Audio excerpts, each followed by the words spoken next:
She wore a black turtleneck, mimicking Steve Jobs. She spoke with chilling calm and promised a revolution. "One tiny drop of blood," she said. "Hundreds of tests, no needles, no fear." Her name? Elizabeth Holmes. She dropped out of Stanford and started a company that would change medicine forever. Or so she claimed. By 2014, she was the youngest self-made female billionaire in America. By 2018, she was indicted for wire fraud. What happened in between is one of the most dramatic implosions in Silicon Valley history. And by the time anyone realized it was all a lie, lives had already been ruined. Elizabeth Holmes wasn't just smart, she was magnetic. At just 19, she convinced some of the most powerful people in the world to back her vision. Her company, Theranos, promised to run hundreds of lab tests from a single drop of blood. No painful needles, no vials, just a finger prick, and access to your entire health picture. It sounded too good to be true, but she believed it, and so did everyone else. She raised over $700 million from giants like Rupert Murdoch, the Walton family, and Larry Ellison. Former U.S. Secretaries of State like Henry Kissinger and George Shultz sat on her board. She was on the cover of Forbes, Time, Fortune. In Silicon Valley, belief often outweighs reality, and Holmes had created a myth: the female Steve Jobs. She wore black turtlenecks. She deepened her voice. Have to say goodbye too soon to people they love. She quoted obscure Greek philosophers and spoke in grand visions of saving lives. Her story was irresistible. A young woman disrupting a male-dominated industry to save lives. But beneath the surface, her tech didn't work. Inside the walls of Theranos, engineers were quietly panicking. The Edison device, the machine meant to revolutionize diagnostics, was prone to leaking, misreading, and jamming mid-test. One employee said it was held together with duct tape and hope. Still, Holmes demanded results. Labs were instructed to hide failed tests. Data was cleaned before investor demos. They were chasing a medical miracle with Silicon Valley speed and cutting corners to keep up appearances. One lab director quit after just a few months, warning that the data was too inconsistent to trust. But Holmes replaced him quickly and told the team to stay focused on the mission. To question her was to question progress itself. Inside Theranos, the pressure was relentless. Employees worked long hours in a constant state of fear. Missed deadlines meant beratement. Internal emails were monitored. Teams were siloed, unable to talk freely with one another. If you asked the wrong question, you might be fired, or worse, sued. And at the center of it all was Holmes, smiling, reassuring, and absolutely insistent that the technology worked. The Edison machine, the very device that was supposed to power the Theranos revolution, was unreliable at best. It produced wildly inconsistent test results, failed basic quality checks, and couldn't process many common blood tests. Instead of owning up to the flaws, Theranos started using third-party commercial analyzers to run patient tests behind the scenes, while still pretending it was all Edison. The deception wasn't just unethical, it was dangerous. Patients were getting false positives for life-threatening illnesses. Others were told they were fine when they weren't. One woman was told she had miscarried, when she hadn't. Another received a cancer diagnosis that turned out to be false. Real lives were being disrupted by fake data. Despite mounting concerns, Holmes pressed forward. She inked a deal with Walgreens, putting Theranos wellness centers in dozens of stores across California and Arizona. Patients lined up, excited to try the miracle tech. But behind the scenes, blood samples were shipped back to Theranos labs, where they were run using standard commercial machines. Holmes knew the Edison was broken. She just refused to admit it. In meetings with investors and board members, she'd deflect questions. If someone got too close to the truth, she shut them out or spun a new story. The company had become a Potemkin village, impressive on the outside, hollow on the inside, and those who dared to speak up faced retaliation. Ian Gibbons, Theranos' chief scientist, reportedly struggled with the ethics of what was happening. He was a brilliant biochemist who had spent his life pursuing scientific truth. But at Theranos, truth didn't matter, only loyalty. Gibbons expressed concerns to his wife. He worried about the company's misleading claims. Then, in 2013, just before he was scheduled to testify in a patent lawsuit involving the company, he died by suicide. His death became a turning point for some employees. They began to see just how dangerous the illusion had become.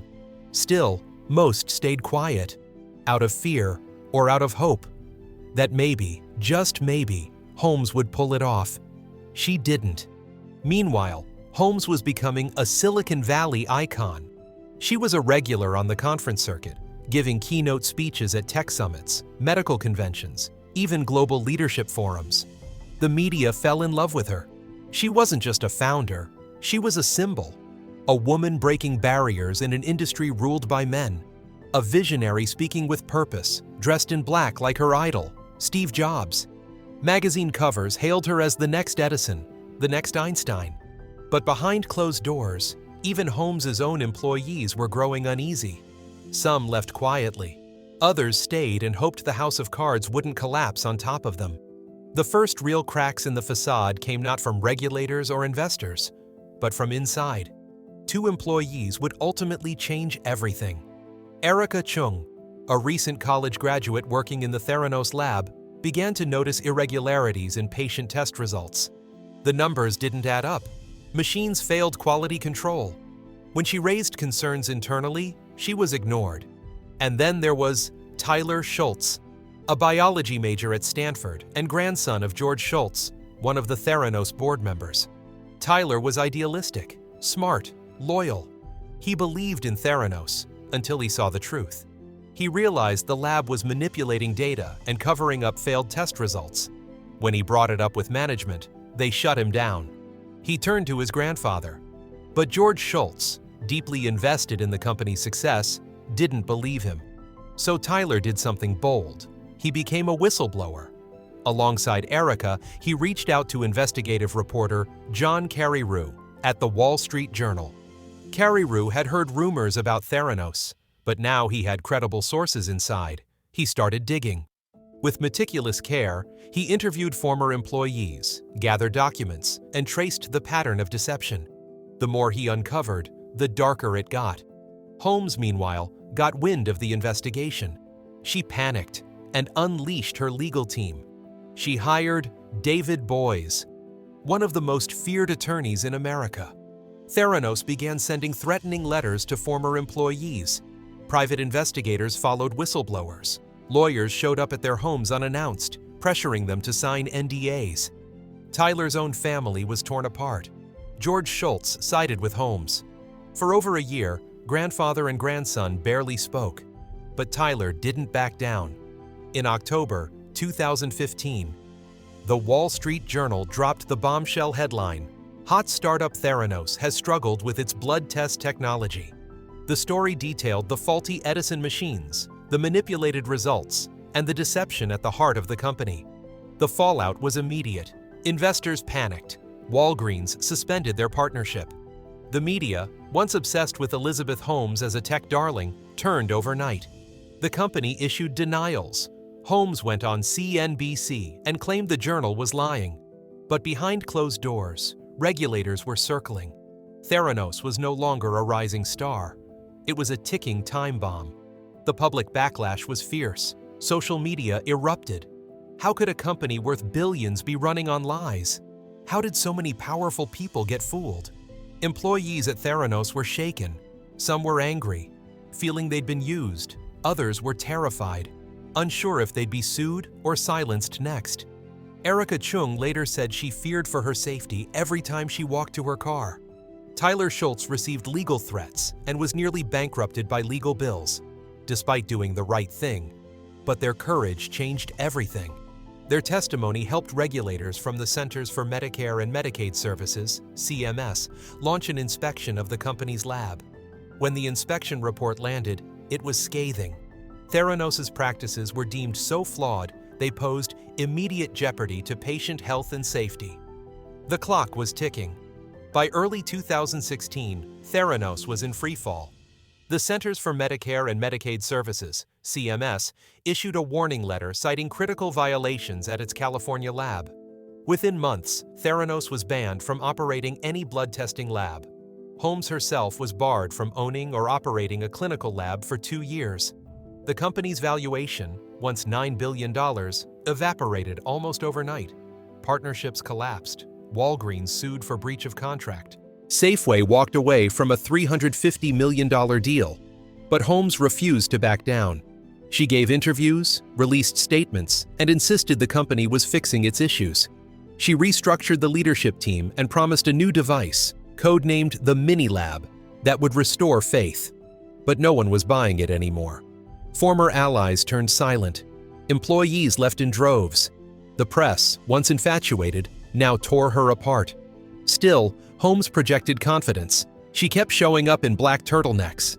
She looked investors in the eye and said everything would be okay. Then came the criminal charges. In June 2018, Holmes and former COO Ramesh Sunny Balwani were indicted by a federal grand jury on multiple counts of wire fraud and conspiracy. The charges alleged they knowingly deceived investors, doctors, and patients about the capabilities of the Theranos testing system. Suddenly, this wasn't just a business scandal, it was a criminal case. Holmes stepped down as CEO. Theranos shut down completely a few months later. Years of hype ended in disgrace. In the lead-up to the trial, Holmes's legal strategy took shape. She would blame Sunny Balwani. Her attorneys claimed Balwani had abused and manipulated her, emotionally, psychologically, even sexually. She said he controlled every aspect of her life: what she ate, who she spoke to, when she slept. Balwani denied all of it. His legal team called the claims a distraction tactic meant to deflect from the fraud. The trial began in August 2021. It would last for months and dominate headlines. The prosecution laid out their case. Holmes had lied to investors, manipulated data, faked demos, and endangered lives. They showed emails, internal reports, and recordings that painted a devastating picture. Holmes's defense? That she truly believed in the technology. That she never intended to mislead. That she was under the influence of someone more powerful than herself. The jury listened. The world watched.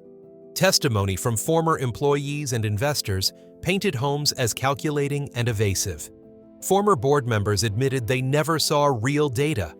Doctors shared horror stories about inaccurate test results. In January 2022, the verdict came in. Holmes was found guilty on 4 counts of fraud against investors. She was acquitted on some charges, and the jury hung on others.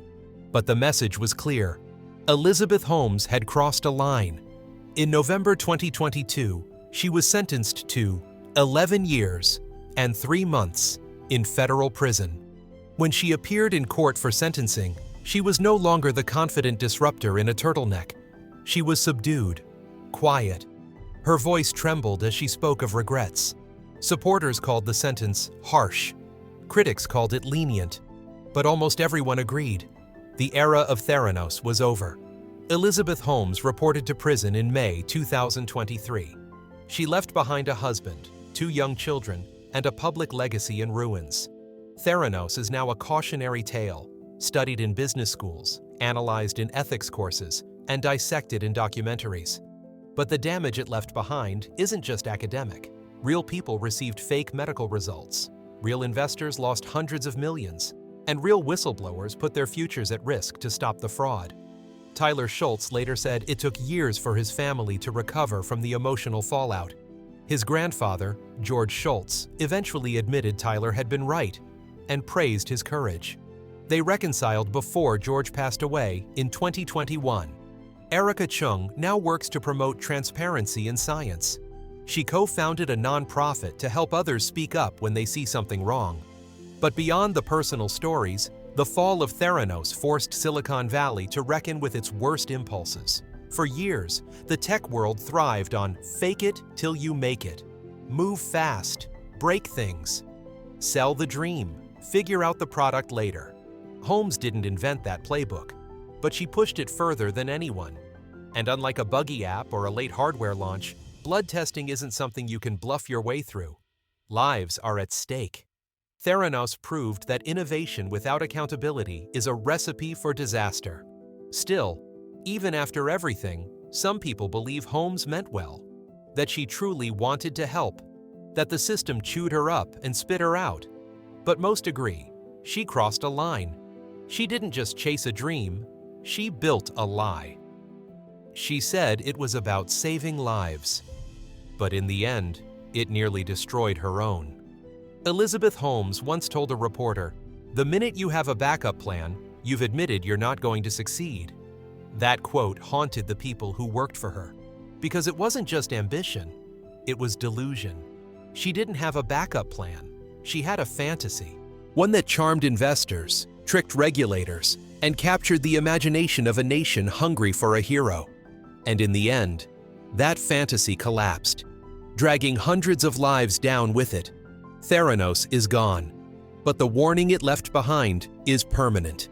Believe in innovation, but verify the science. Trust visionaries, but hold them accountable. And never forget, the bigger the dream, the more dangerous the lie.